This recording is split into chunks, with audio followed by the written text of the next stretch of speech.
संन्यास की सिद्धि। कृष्ण वैराग्य का अर्थ और मानवीय चेतना तथा कर्म पर प्रकृति के गुणों का प्रभाव समझते हैं। वे ब्रह्मा अनुभूति, भगवत गीता की महिमा तथा भगवत गीता के चरम निष्कर्ष को समझाते हैं।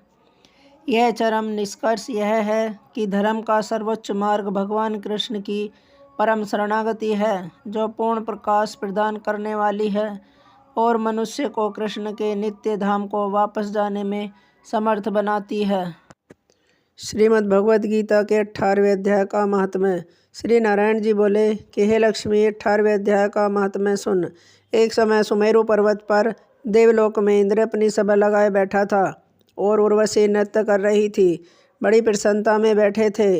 इतने में एक चतुर्भुज रूप जीव को पार्षद लेकर आए और इंद्र से सब देवताओं के सामने कहने लगे, तो उठ और इसको बैठने दे।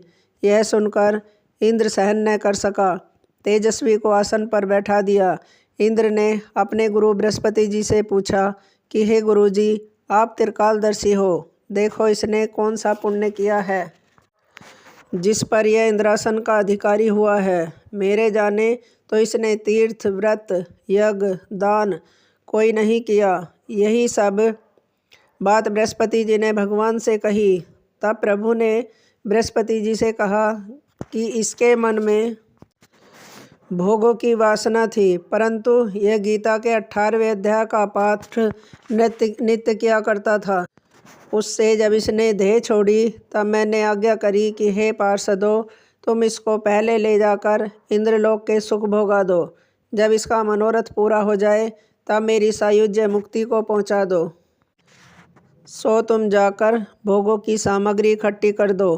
तब इंद्र और सब देवता आए। आकर इंद्र ने सब भोगों की वस्तु एकत्र कर दी और कहा कि इंद्रलोक के सुखों को भोगो। कई काल इंद्रपुरी के सुख भोग कर फिर भी भगवान की कृपा से सायुज्य मुक्ति पाकर वैकुंठ का अधिकारी हुआ। श्री नारायण जी कहते हैं कि हे लक्ष्मी, यह 18वें अध्याय का महात्म्य है। गंगा, गीता और गायत्री कलयुग में ये तीनों मुक्ति की दाता हैं। हरिओम।